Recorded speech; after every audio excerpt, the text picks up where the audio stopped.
Hi guys, welcome. It's Nafa Perkins. We're going to talk about Venus today. One of the things that I love so much about Venus is that Venus impacts all of us like all day, every day. It's not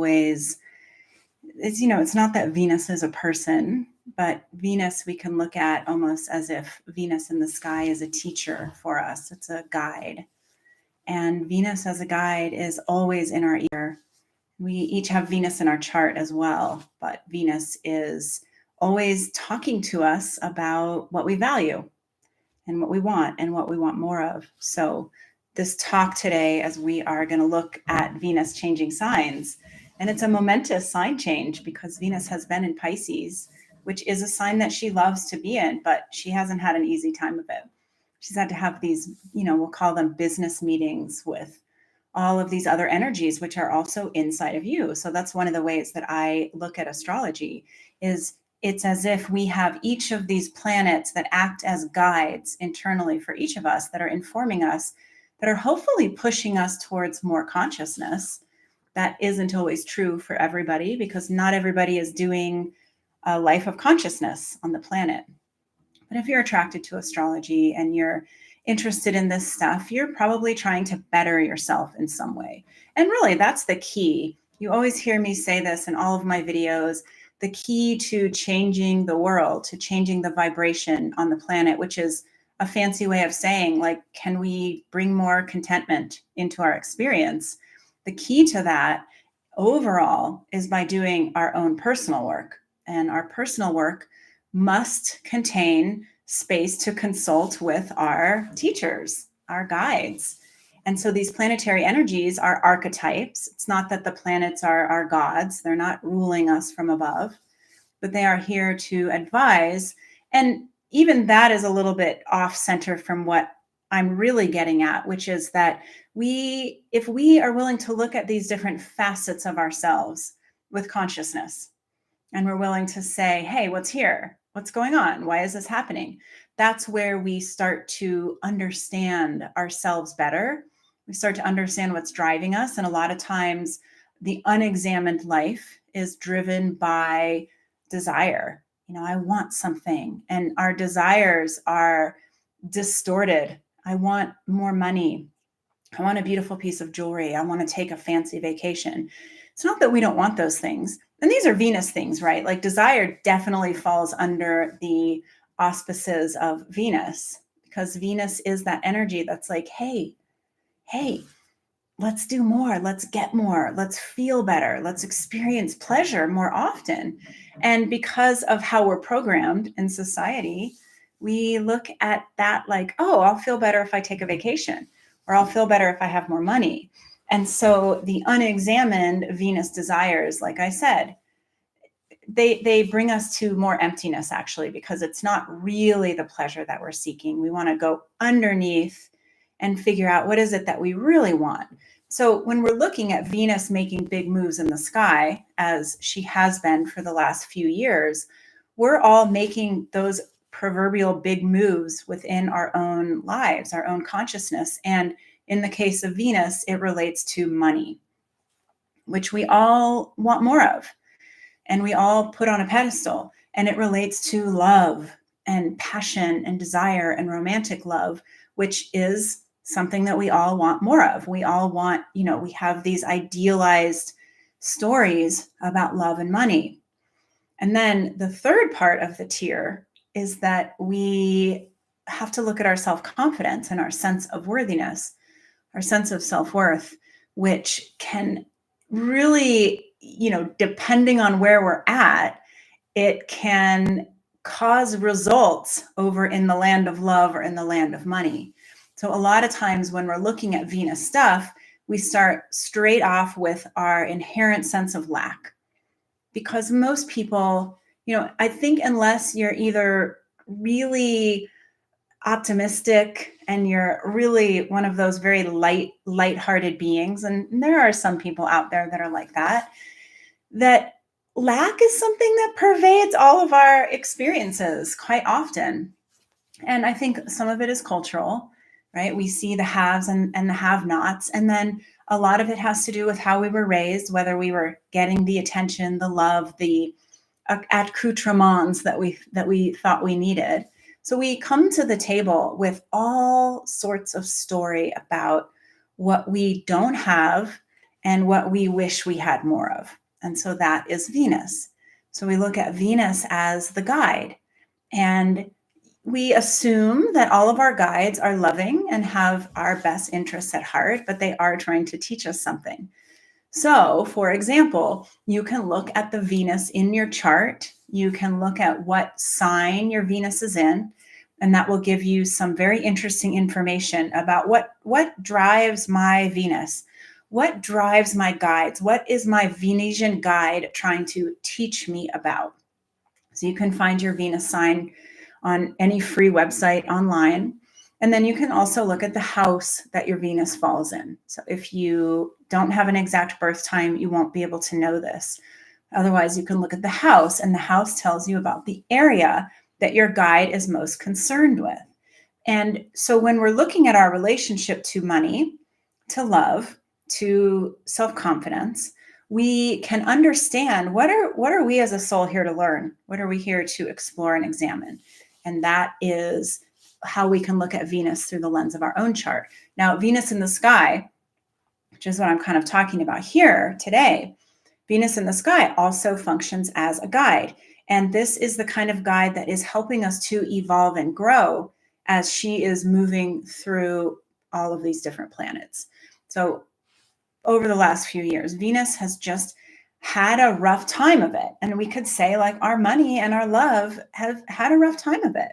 So think into your own life over the last, let's just say 2 years, 3 years. How has it been? Where has Venus guided you to examine more deeply? What have you had to look at, especially as it relates to your lack, right? So where have you felt that you have come up short? And we're going to start always looking at lack through the lens of, like, what's wrong with me? Because that's where we tend to go, right? Like, I don't have enough because I'm a loser, or I don't have enough because I don't know how to make money, or I'm not pretty enough. Like, anytime that your inner critic takes you into the storyline of not enoughness, that instantly points you straight into something. I don't have enough money. Nobody loves me, right? And that's simplistic, but you get the point. So then, instead of what we've been taught to do, is we've been taught to, like, try to get more money. I need to learn how to make more money. Maybe I need to go to school. Maybe I need to, blah, blah, blah. Or I need to find the love of my life. This person I'm with isn't cutting it. Or this person that I'm with doesn't love me enough. Or I'm all alone and I don't have anybody. Like, whatever the storyline is. So we kind of bypass the personal work of Venus, and we go straight into, like, let me get the thing. Because Venus, as a ruler of Taurus, is very much about the things, right? Like, I need the seeds to plant in order to grow the tomatoes. I need the beautiful piece of jewelry in order to feel special. I need the money in the bank in order to feel secure. So Venus is very concerned with things, which there's nothing wrong with that. We need things, and we love things. Things bring us pleasure, but it's not the things that are making us happy, right? It's not the things that are, creating the sense of worthiness. So we need to go underneath that and say, well, how come I don't feel worthy? How come I feel like a loser? How come I feel like if I don't have a partner that something's wrong with me? Or how come I feel like if only my partner loved me more, then I would feel more satiated? Or how come I feel like if I had more money, then things would be easier, I would be happier? And so these are questions that we begin to examine if we are using Venus as our guide and inquiring underneath. And always that question of going underneath the surface to see what is here. So we know that Venus as a ruler of Taurus is opposed by Pluto as a ruler of Scorpio. So there's always this tension that says, hey, if you want to understand more about your abundance, if you want to understand more about your self-confidence or your lack thereof, you have to go deep. You have to go into your own underworld. You have to start examining and saying, oh, where did this come from? Why does this keep popping up? Why do I still hold on to this belief? Why do I feel like there's something wrong with me? Right? And so we have to do that work. And then we also have to look at the things that we do to kind of, distract us from that lack, right? So like with Pluto distraction, with Scorpio distraction, we are like drinking, or we're like partying, or we're like texting, sexting, we're doing all of this stuff, we're shopping, we're being outraged because somebody has a different opinion than we do, or, whatever it is that we're sort of saying, like, I'm going to deflect my inherent lack of value by doing all of this stuff out there. Okay. But if we examine, ooh, why am I doing that? Why do I feel like I need to do this kind of behavior in order to feel something? That is our Pluto work. Pluto is taking us down deep and saying, examine. And then when we look at Venus as a ruler of Libra, right across the way, we have Aries, Mars. And Mars is very self-centered, very centered on the self, very independent.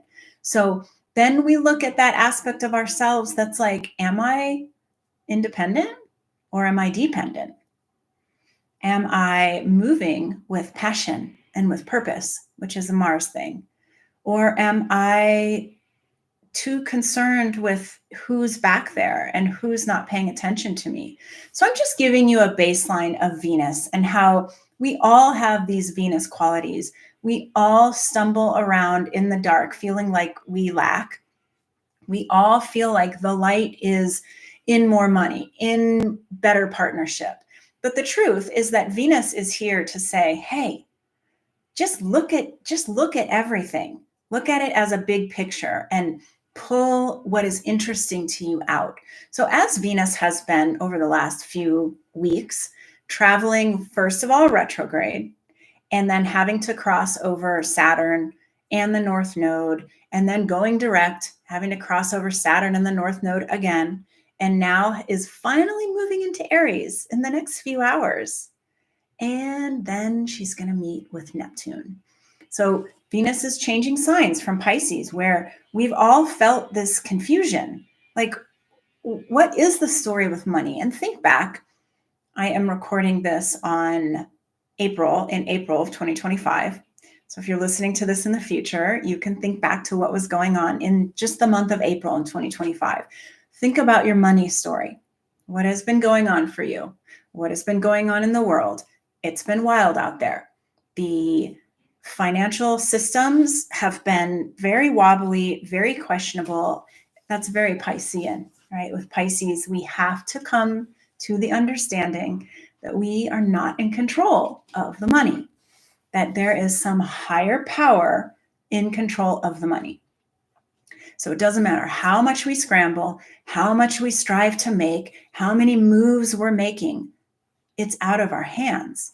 And that has been the primary lesson of Venus as she has been traveling through Pisces, meeting with the North Node, which is about the evolution of the way that you see things, the way that you hold your center, the way that you connect with something that is greater than you. And meeting with Saturn, which is showing you that, yes, you will have setbacks and you will have things that show up that upset you, that feel scary. And you're fine. You're going to be fine. It is not in your hands anyway. So we've been doing this really funky work. So just think about that in relation to your experience over the last month. Can you relate to a relationship with money that has felt tumultuous and out of your control, a little bit scary, a little bit daunting, but also if you have had the pings, if Venus as your guide has been guiding you well, you've had those pings that have said, wait a minute, take a deep breath, chill out. It's going to be okay. You don't understand everything yet, and it is going to be okay. What if you trust that everything will be okay? And that sounds Pollyanna. I know sometimes we get to that point and we're like, oh, I roll. okay, everything's going to be okay. But think back over the course of your life. And for the most part, if you're sitting here watching YouTube, probably everything has been okay. It maybe hasn't been perfectly comfortable. It has held challenges. It has made you really work for that okayness. But that's one of the things that Venus teaches us. Venus as a ruler of Taurus is all about, hey, you got what it takes. This is all about you creating what you want. You don't have to wait around for somebody else to give you something, to give you money.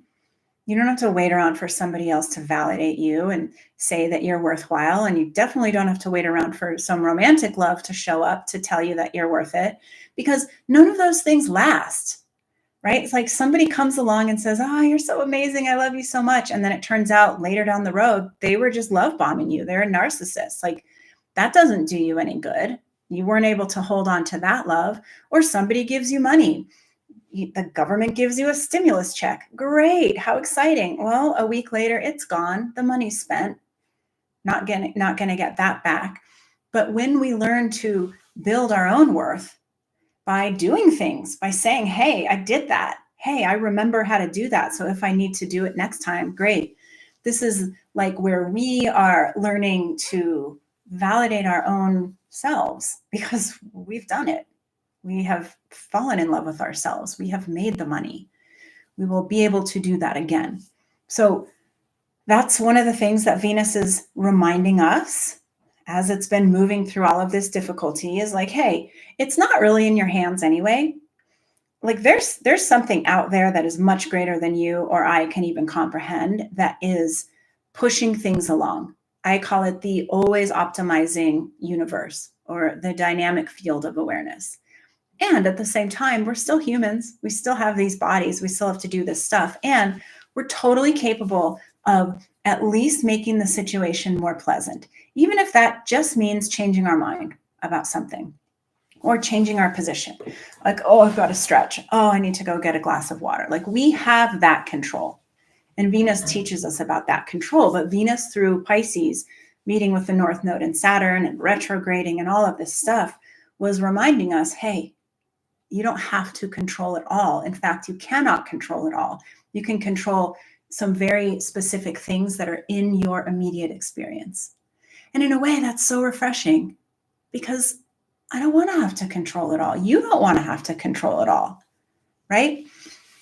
But we do want to have a little semblance of personal strength that we can call upon when we need it.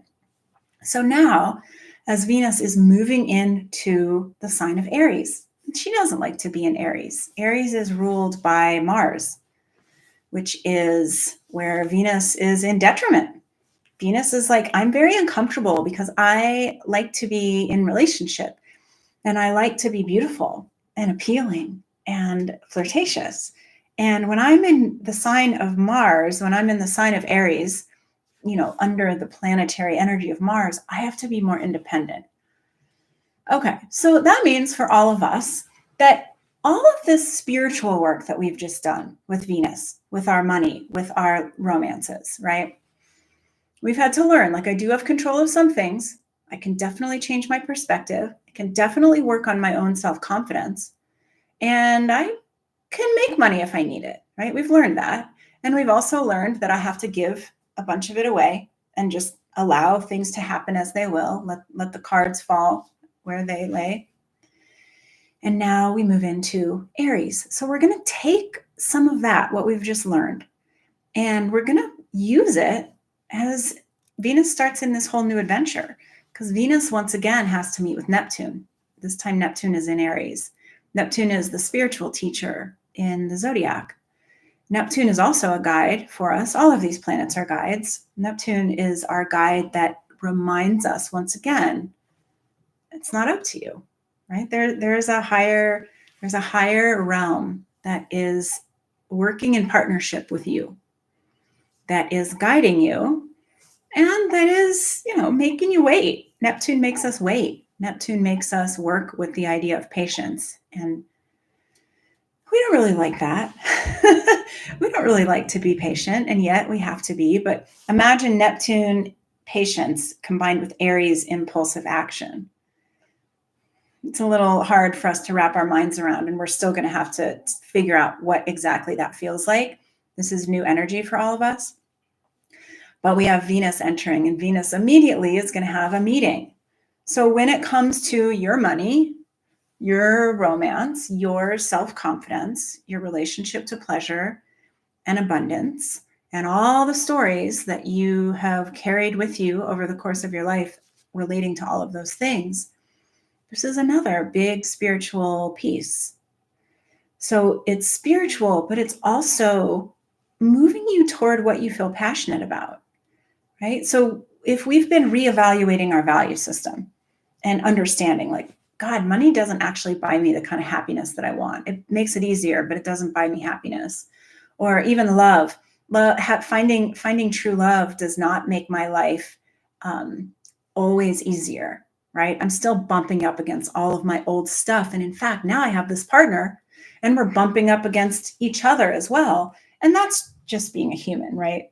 We're here to have the human experience of learning about ourselves and being in partnership and all of this stuff. But now we bring in this idea of, like, what do you feel passionate about? What is your purpose? What do you feel purposeful about? And you guys have heard me say, like, when I do readings, I would say 95%, that's high. 95% of people want to know about their mission and purpose on the planet. Why am I here? What am I doing here? What did my soul want to learn? And we can answer that in your chart. But right now, you are hopefully seeking out that answer in a way that relates to you, who you are right now, right? It's like you're very different than who you used to be. But have you taken time recently to just totally examine, like, who is this? Who is this person? What have they been through? What have they learned? What beliefs have they let go of? What beliefs have replaced those? How do they relate to money? What's the story? So that's your job, is figuring out, what is your story? What have you learned, even over the last few months, but definitely over the last 5 years? What have you learned about yourself and about what you prioritize? Because Venus teaches us about our priorities, right? It's way more important to have self-confidence and a sense of self-worth than it is to have money. And those two things can be very independent of one another. And it is much more important to have love and the wealth of friends and family than it is to have money.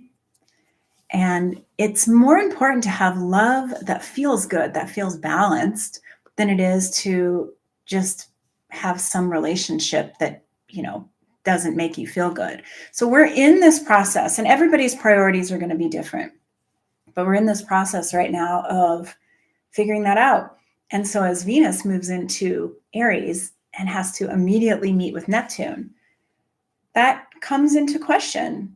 All right, I have this strength. I've learned how to fish, right? They say, don't give a man a fish, teach him to fish, right? I've learned how to fish. I've also learned a lot about just trusting in the flow. What do I have control over versus what I do not have control over? And I have looked at this money situation, at this love situation, as if it's a spiritual journey, and I've been learning. So we're there now. And now it turns into, what do you want to do? Where do you want to put your time and energy and focus? And these are important questions, because as we move into more of this Aries energy, Neptune's going to be there for the next several years, and Saturn is about to hit, and then we'll be in there for a few years too. Like, wow, this Aries energy is so personal and so much related to our own identity. And in order for the planet to heal, we have to start here. We have to know who we are. We have to know what we want. We have to know where we're going, what our gifts are, what we bring to the table. Because if you're just on autopilot, just going through your life, just reacting to whatever happens, you're probably not listening to this. But if you are trying to become aware and watch your habits, your patterns, reevaluate, do better, bring in more well-being into your experience. More well-being typically means less outrage, less grief, less frustration, less powerlessness. And it's not that those things don't still exist, but it's just that our well-being, our sense of take a deep breath, I'm my conscious self, that tends to take up more space more often than the other stuff. So the less of us that are outraged, crabby, freaked out, anxious, just following along like the powers that be would like for us to, the less of us that are doing that, the more of us that are centered on self-examination, on cultivating more well-being, the more people on the planet become a vibrational match to that. So it's your personal work, it's your Venus work, but it's also for everybody else around you. And you incarnated on this planet at this time for a reason. You do have a mission and purpose, and it is very likely, if you're listening to this, that you're here to help guide others to just feeling better in the mind, the body, the spirit. So thank you guys for joining me. I'm going to do one of these next week if you want to come ask questions or anything like that. And I will see you all soon. Check out my other videos. All right, bye.